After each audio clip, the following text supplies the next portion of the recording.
ามข่าวที่นำเสนอไปแล้วได้ที่ www.thainews.prd.go.th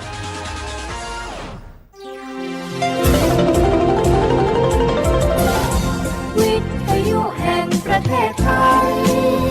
ให้ความรู้คู่ความสุข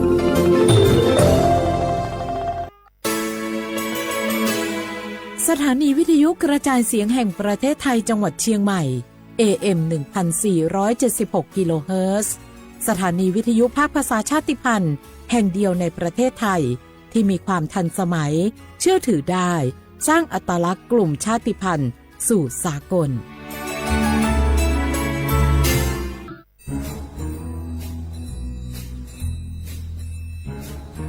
คุณนายมาขิงว่าข้างบ้านเรามีอะไรแปลกๆนะคะแปลกยังไงไหนเล่าซิมะขินก็มาขินเห็นว่ามีคนแปลกหน้าเข้าออกบ้านนั้นบ่อยๆมีทั้งผู้ชายมีทั้งผู้หญิงบางทีที่มาขินเห็นก็ยังเป็นเด็กอยู่เลยนะคะคุณนายแต่ดูๆแล้วคนพวกนั้นเหมือนไม่ค่อยมีความสุขเหมือนถูกบังคับยังไงก็ไม่รู้ค่ะมาขิก็เลยคิดว่ามันแปลกๆนะคะคุณนายไม่ได้การละจะเป็นพวกค้ามนุษย์หรือเปล่าก็ไม่รู้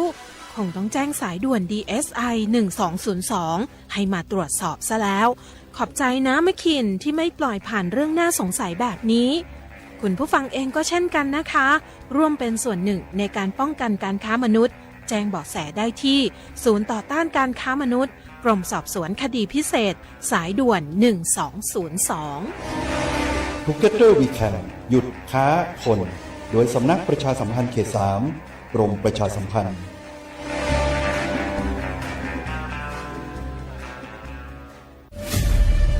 นี่คุณลูกสาวฉันเพิ่งเรียนจบอยากทำงานที่นี่คุณช่วยหน่อยสิต้องมาสอบตามระเบียบก่อนนะครับหากลูกสาวคุณสอบผ่านได้งานแน่ๆเลยอย่าว่างั้นนี้เลยนะฉันมีสินน้ำใจมาให้ด้วยคุณรับไว้สิหยุดพฤติกรรมทุจริตส่งผลเสียต่อตนเองสังคมและประเทศชาติคนไทยไม่ทนต่อการทุจริตด้วยความปรารถนาดีจากสำนักประชาสัมพันธ์เขต 3 กรมประชาสัมพันธ์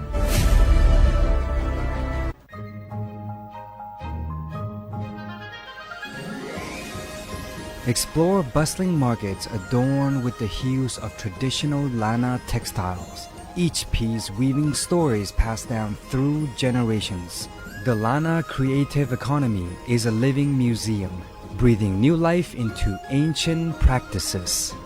From Yipeng or Loi Krathong Festival to Pi Mai Mueang or Songkran Festival, the Lana creative economy thrives in joyous celebrations, honoring the region's unique identity. It's not just commerce, it's a cultural celebration. Support local artists, cherish tradition, and be part of the Lana creative economy, where every creation is a tribute to the rich cultural mosaic of northern Thailand. Join the celebrations, support local artists, embrace tradition, and be part of the Lana creative economy, where the past meets the present and creativity knows no bounds.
你是自己喽，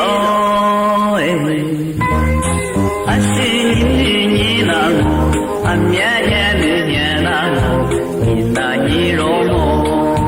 面那面若的，你是你去啥地了？啥是世界路街头，啥去头来呢？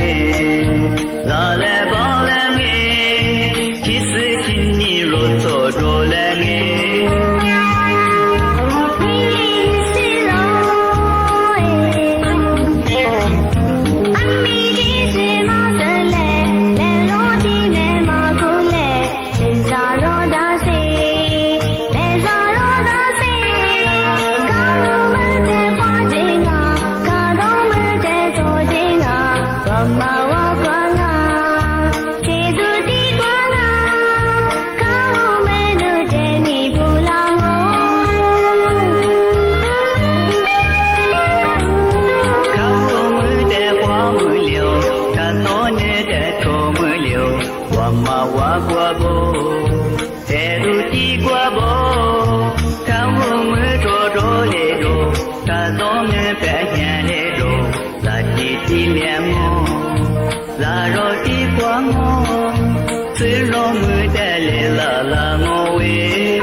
写画不来画画，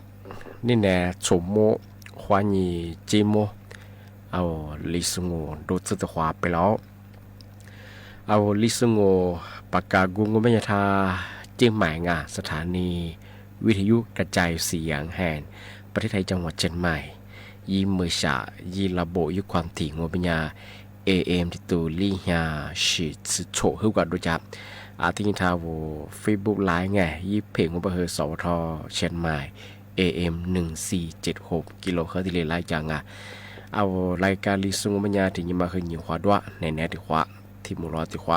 ที่มูรอปัญญาหญิงมุขวาหญิงสามมุงที่ยินมาคือหญิงขวาที่ตัวงอในเมที่ยิงปัญญาลิซุบางปัญญาโฉหา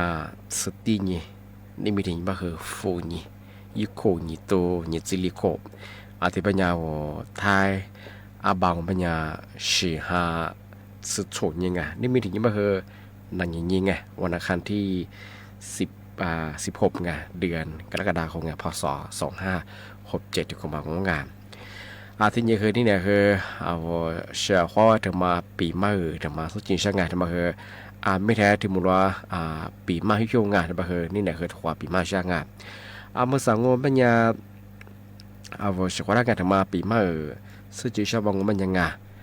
ยี่ข้อมูลบางก็ไม่ยังคือกระทรวงกระทรวงการต่างประเทศว่านี่ทีนี้แต่ละนี่ถึงมาปีมาซึ่งจึงช่างยากมุสาแบบบางก็ไม่ยังคือเอาแทบเหมือนสุดได้ถึงมาแจ้งเตือนยี่เชื่อแบบมากว่าเอาประเทศไต้หวันดูอย่างโง่เป็นอย่างที่กฎหมายและช่วงมังยาสิทธิที่ชื่อกัญชาหรอกฎหมายและช่วงไม่คือสมัครเตะดูเองปีขวาเอาพักขุดเตะดูยังโง่เป็นอย่างสุพรรณเมืองแล้วเป็นอย่างคือยามีโทษจำคุกบทลดโทษหลวงที่เป็นยาอะไรลดโทษยามีโขยามังยิ่งกฎหมายทั้งหมดถึงมาในปีมาซึ่งจุดช่างกับชาวงานยุติมาโง่เป็นยังผู้ผลิตกว่ายี่ชาสูที่นี่ผู้ขายยี่หูสูที่ถึงมาก็คือ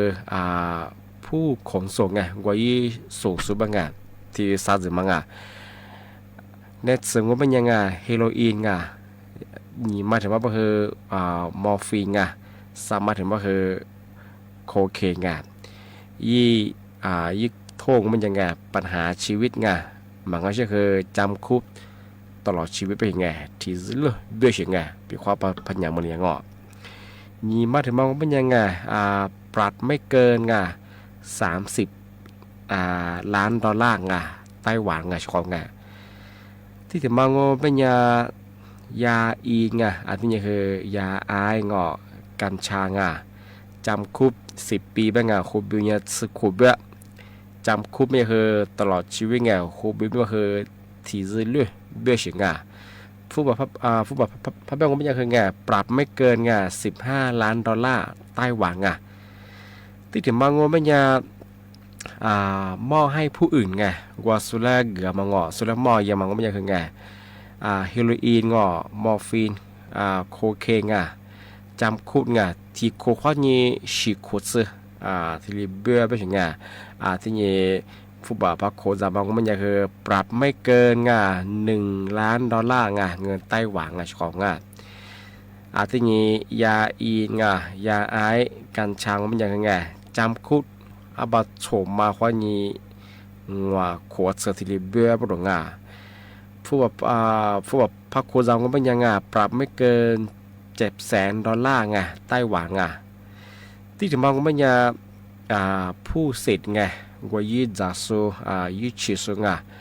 เฮโรอีนที่นี่คือมอร์ฟีนโคเคจังคุบ6 เดือนบัตรสมมาข้อนี้ขวดเบี้ยหลงยาอีนยาไอการชามันยังจังคุบไม่เกิน3 ปีซับโคยมาเกิดกุ้ยจีบใบฉของที่ถึงบางโง่ไม่ผู้มีไว้ครอบครองที่บอกว่าแต่สูงยี่จีสูยี่กว่าสูงเป็นยังพาสมุนเป็นยังคือยาเฮโรอีนมอร์ฟีนอันนี้โคเคจำคุกไม่เกิน3 ปีแบบฉของอันนี้ปรับไม่เกิน300,000 ดอลลาร์ไต้หวันยาอีนยาไอกัญชาเป็นยังจำคุก2 ปีอันนี้คือปรับไม่เกิน200,000 ดอลลาร์ไต้หวันแต่มาคือที่ยากระทรวงการต่างประเทศข้อมูลมาทีเลยแต่ละอย่างทีเลยประกาศอย่างไรแทบไม่โซกว่าประเทศไต้หวันพะเยงเป็นยังเที่ยวกฎหมายและชั่วมายาสิทธิดงกัญชาด้วยสิส่วนกว่ากฎหมายและชั่วมาสุดท้ายยี่ไปฝึกแจ้งกว่าแต่ดีกว่าวัวมามันก็ใช่กว่าแต่ชามาอีกมั้งสุภาพสมุนเป็นยังคือยามีบทลดโทษที่เรียกจั่วเป็นยังแต่มาที่ปีมาที่แจ้งเตือนอยู่ช่างว่าชอบที่บ้านก็ไม่ยังมันสักคือมากกว่าตัวขวานานๆโดยเฉพาะถ้าผมมากกว่านักกันคือตัวขวาช่วยเหลือขวาง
ที่นี่มาปีเมื่อซื้อจีแช่งาเอาชควางาเอามาโทรศัพท์มือถือ Facebook แบอีไลน์หรืองอติดต่อหรืองาไอจีไงมาตุชิพักกันยาสงบเป็นยังไงเอาอีข้อมูลแบอะไรชิมแบที่มาพาโลยังโงเป็นยังไงมาคืออัศญาจามุจัวชควางาอย่าตื่นอย่าแบบมองเป็นยังไงคือการนำเสนอข้อมูลไงบิดเบือนงอหรือข้อมูลของปลอมไงมังงะเชงอเข้าสู่ระบบคอมพิวเตอร์งอไม่ว่าจะเป็นอีกข้อมูลคือเพียนบางอย่างอัดแต่แบบขวาคือเมียแบบขวาคือไงอีกข้อมูลของปลอมบิดเบือนยังมามันยังคือปิดมาคืออันนี้ยังคือชั่วไม่ใช่ไงที่เป็นอย่างเฉพาะไงมาคืออัศญาจามุจัวไงเอาสิจะมาฟิบัวทำมาโพยคือไงยี่ข้อมูลทำมาคือจะสึงงานมันจุกับกูยิงกับตัวสอยเฉพาะไงพระมังเงาไม่ยากลุ่มหมายช่วงไงมีโทษจำคู่ตัวเฉพาะไงที่แบบคือนาปีมาเฉพาะไงยู่ที่มองก็มันยังไงข้อมูลเท็จไงที่มีผลกระทบต่อความมั่นคงไงของประเทศไงยี่มาถึงมองมันก็ชื่อเที่ยวประชาชนละไงสื่อเจ็บมางอชี้เหลี่ยมงทำมาถึงมังยี่มาถึงมังเป็นยาสื่อลานหมดไงทุกรูปแบบไงนึกว่าบ่หออันนังช่วยด้วยมันก็ชื่อว่ารูปภาพไงบุจิมซึ่งมันก็กว่าทุกสิ่งโพยมังสู่แต่ละเองฟิบัวโลยมังทำมามีความผิดจัวไงยิ่งมีความผิดงบยังไงมีโทษจำคุกไงไม่เกิน5 ปีบ่ดงไงที่เนี่ยมันก็คือปรับไม่เกิน100,000 บาทงานชกงานมันก็จะคือ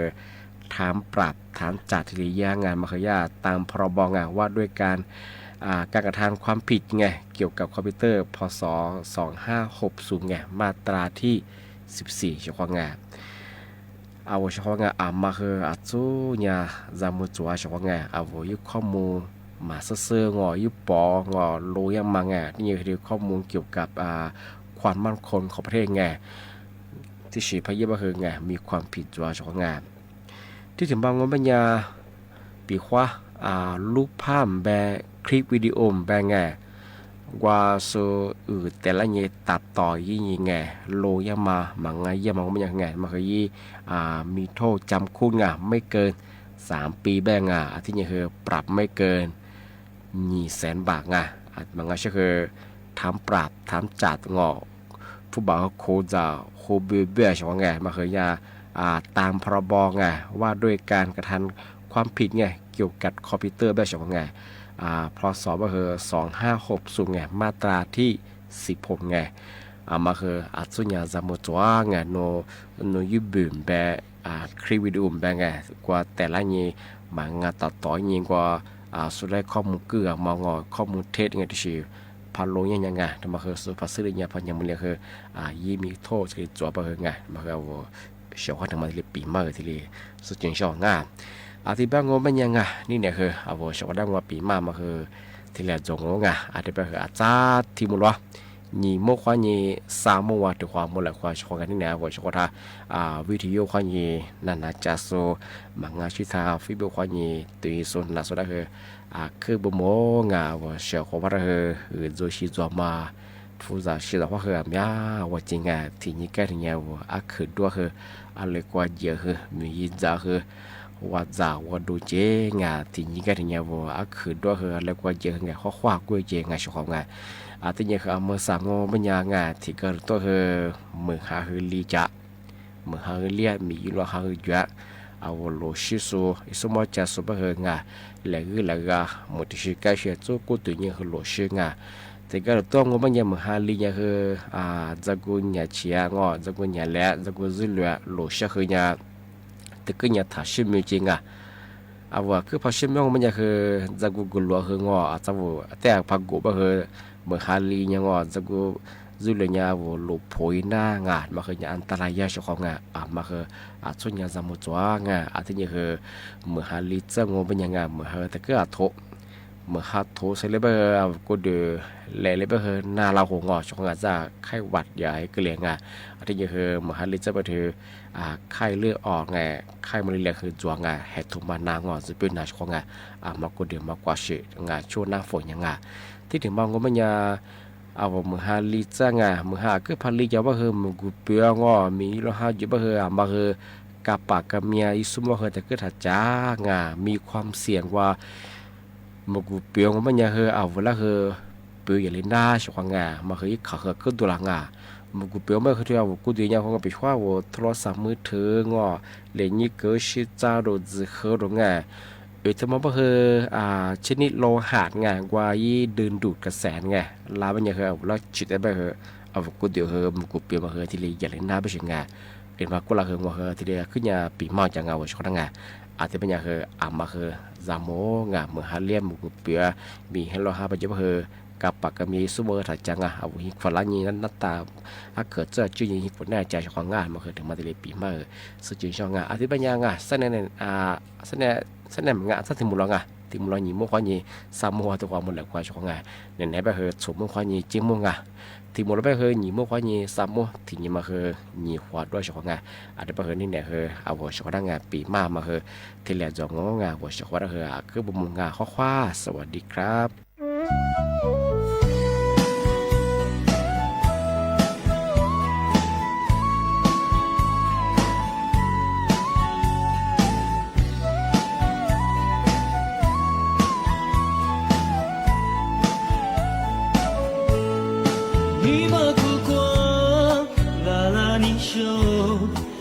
出面的我摸你手，为了热里落呀嘛一丝梦，让你世俗一口本，你那不是马瓦特，阿里贝斯阿普伊梦，拉拉拉斯。你马不过此家不努比起我嗲你笑举起苦瓜啦啦嘛哇你努他努恩米你不是苦如马铁我一丝梦我啦啦我爸爸无萨的我苦思你错就讲，一次毛就落我腿，我你妈死里的无可那个，谁把无可的都做米，我谁忘我。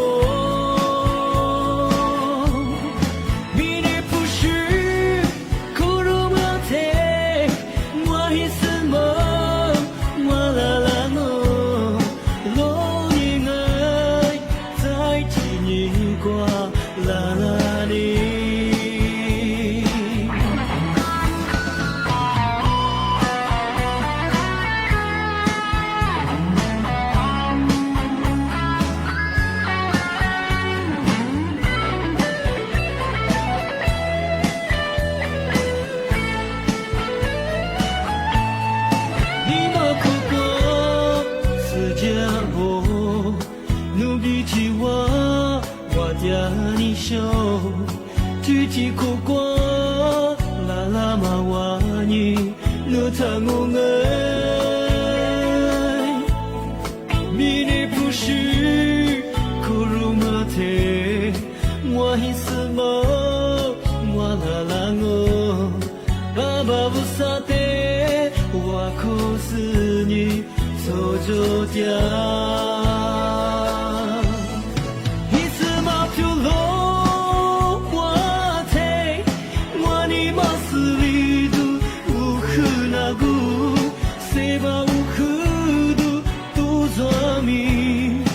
谁忘我？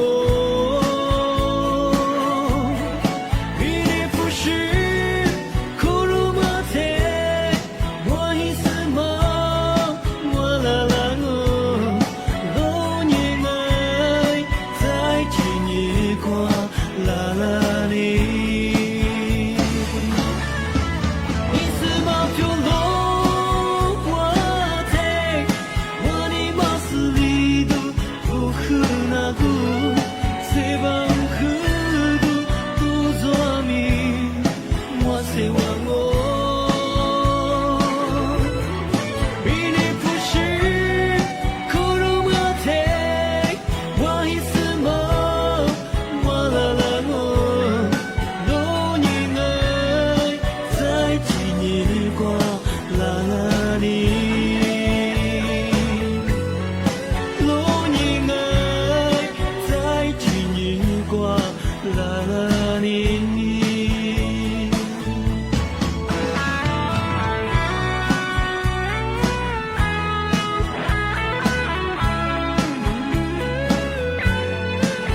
这是你是我和的前的娘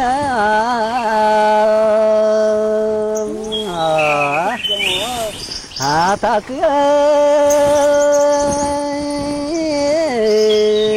啊妹啊的我啊的是啊他当啊。的妈妈是子的妈呀不妈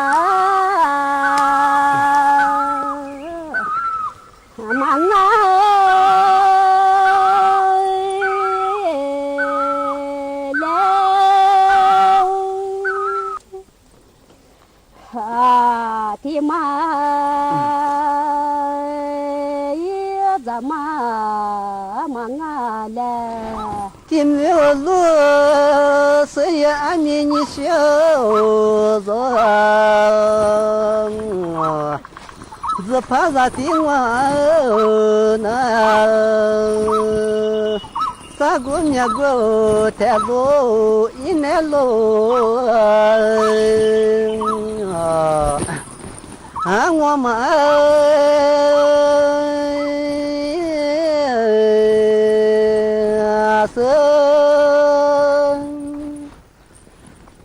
啊，那路啊，条路我马过。是子你是边嘛？别叫我太是你呀，你的妈。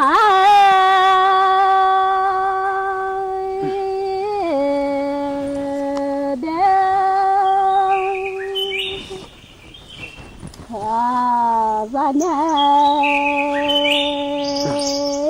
是你的妈的，今日了，今是了，是死了了娘，默默的家做客啊，咱我。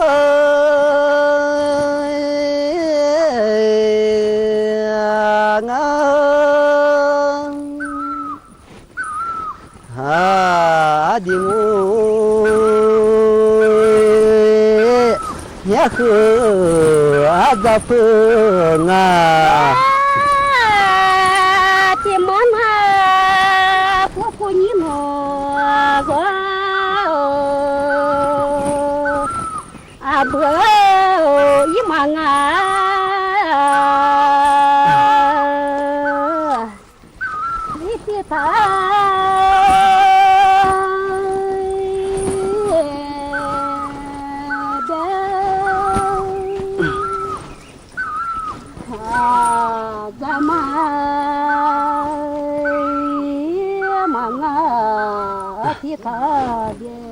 今日了，今天你小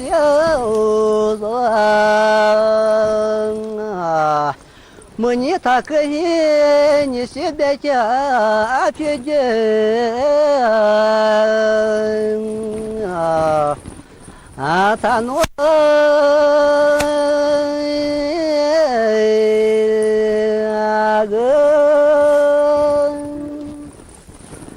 啊的我啊去嘿啊他学嘿是子你我别拿别吃也别喝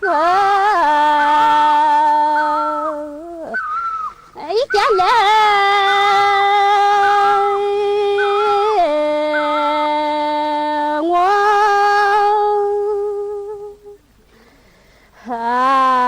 的我一的和家家我一见了路上，你学见了你我娘啊，你现在叫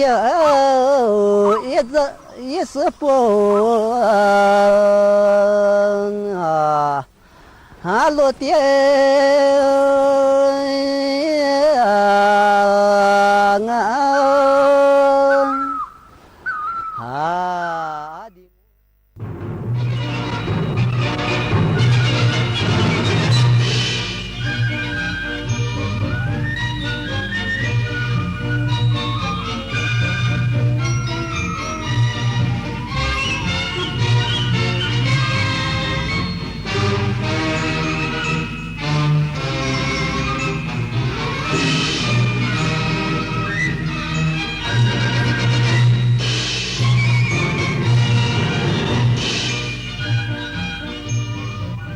ที่นี่สถานีวิทยุกระจายเสียงแห่งประเทศไทยต่อไปเสนอข่าวซึ่งมีหัวข้อข่าวดังนี้คณะกรรมการนโยบายเติมเงิน 10,000 บาทผ่านดิจิทัลวอลเล็ตเห็นชอบใช้งบประมาณปี 2567 และ 2568 วงเงิน 450,000 ล้านบาทพร้อมเปิดให้ประชาชนลงทะเบียน 1 สิงหาคมนี้นายกรัฐมนตรีสั่งการในที่ประชุมหารือประเด็นด้านเศรษฐกิจให้มีการแก้ไขปัญหาหนี้ครัวเรือนเพื่อบรรเทาความเดือดร้อนของประชาชนอดีตประธานาธิบดีโดนัลด์ทรัมป์ตัวแทนพรรครีพับลิกันเลือกนายเจดีแวนส์วุฒิสมาชิกสหรัฐจากรัฐโอไฮโอเป็นคู่ชิงตำแหน่งรองประธานาธิบดีเทควันโดโคเรียโอเพ่นอินเตอร์เนชั่นแนลแชมเปี้ยนชิพนักกีฬาเทควันโดทีมชาติไทยได้ 7 เหรียญทองต่อไปเป็นรายละเอียดของข่าวบทความเฉลิมพระเกียรติพระบาทสมเด็จพระเจ้าอยู่หัวเฉลิมพระชนมพรรษา6 รอบพระผู้ทรงยึดถือความกตัญญูกตเวทีพระบาทสมเด็จพระเจ้าอยู่หัวทรงยึดถือความกตัญญูกตเวทีเป็นธรรมะประจำพระราชหฤทัยดังที่พระมหากษัตริย์ไทยทุกพระองค์ทรงยึดถือปฏิบัติมาทุกยุคทุกสมัยเมื่อถึงเทศกาลสำคัญพระองค์จะทรงบำเพ็ญพระราชกุศลอุทิศถวายแด่สมเด็จพระบรมราชบุพการีตามหลักพระพุทธศาสนาและเสด็จพระราชดำเนินทรงประกอบพระราชพิธีสังเวยพระป้ายอันหมายถึงการถวายอาหารไหว้บรรพบุรุษตามธรรมเนียมจีนเนื่องในเทศกาลตรุษจีนซึ่งเริ่มมีมาตั้งแต่สมัยพระบาทสมเด็จพระจุลจอมเกล้าเจ้าอยู่หัวเพื่อถวายราชสักการะแด่พระป้ายอันเป็นที่สถิตดวงพระวิญญาณของสมเด็จพระบูรพมหากษัตริยาธิราชพระป้ายในที่นี้คือพระป้ายชื่อของบรรพบุรุษและบุพการีที่นำมาตั้งไว้ในพระราชพิธี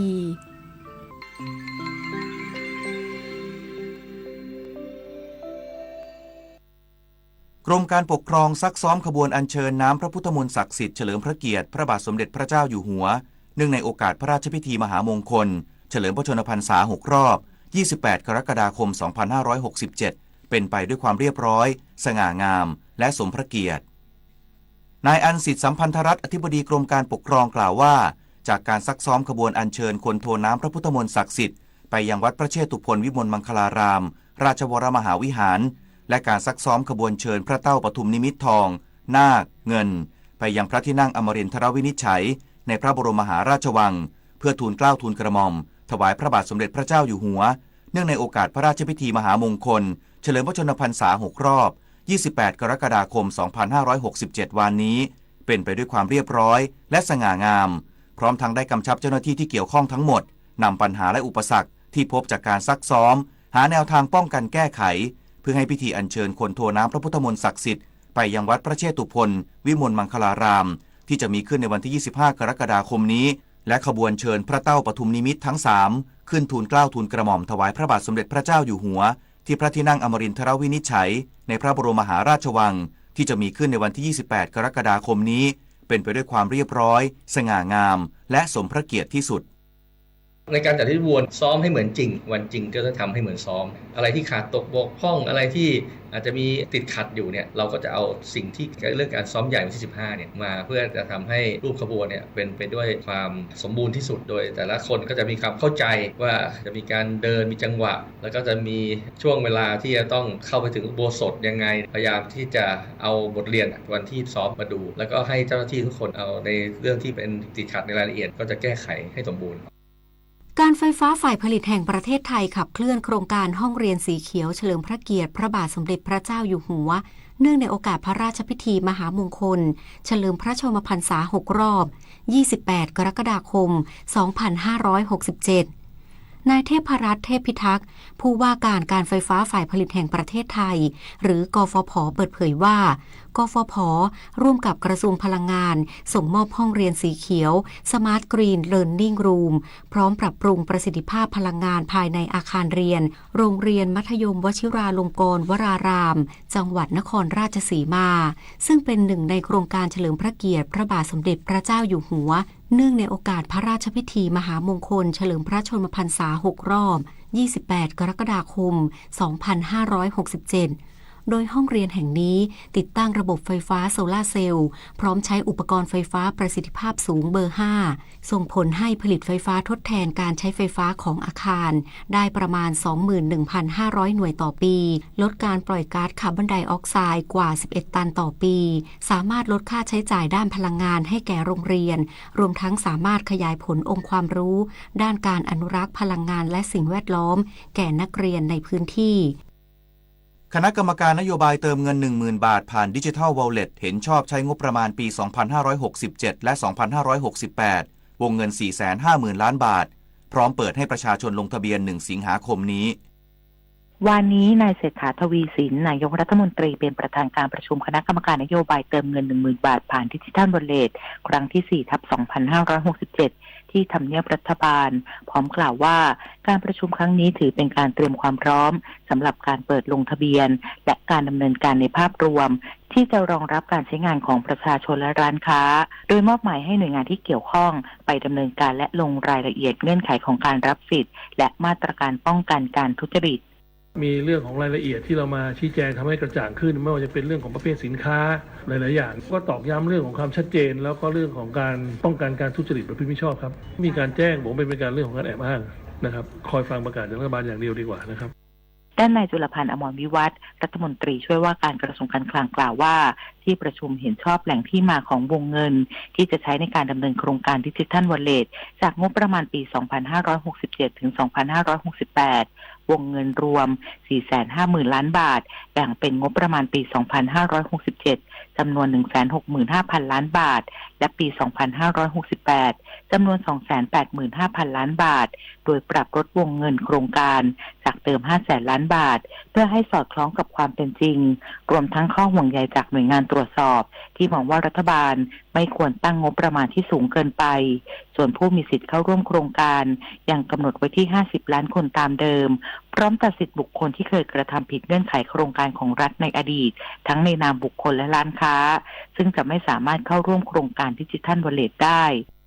ขนาดของโครงการยังเป็น50 ล้านอยู่หากมีคนลงทะเบียนน้อยกว่าหรือมากกว่าเราก็จะใช้กลไกในการบริหารงบประมาณเพื่อให้มีเงินทุกบาททุกสตางค์เนี่ยเพียงพอสำหรับการเอียร์มาร์คเข้าไปที่โครงการเติมเงิน 10,000 บาทผ่านดิจิทัลวอลเล็ตได้ซึ่งวันนี้ที่ประชุมให้การเห็นชอบคือไม่มีมาตรา 28 ประกอบไปด้วยงบประมาณในปี 2567 และ 68 ซึ่งเพียงพอและสามารถดำเนินการได้ภายในกรอบของงบประมาณสำหรับโครงการดิจิทัลวอลเล็ตพร้อมเปิดให้ประชาชนลงทะเบียน 1 สิงหาคมนี้ส่วนรายละเอียดของโครงการนายกรัฐมนตรีจะแถลงอีกครั้งในวันที่ 24 กรกฎาคมนี้ผลิตนาฏกวนแสนสุขรายงานนายกรัฐมนตรีสั่งการในที่ประชุมหารือประเด็นด้านเศรษฐกิจให้มีการแก้ไขปัญหาหนี้ครัวเรือนเพื่อบรรเทาความเดือดร้อน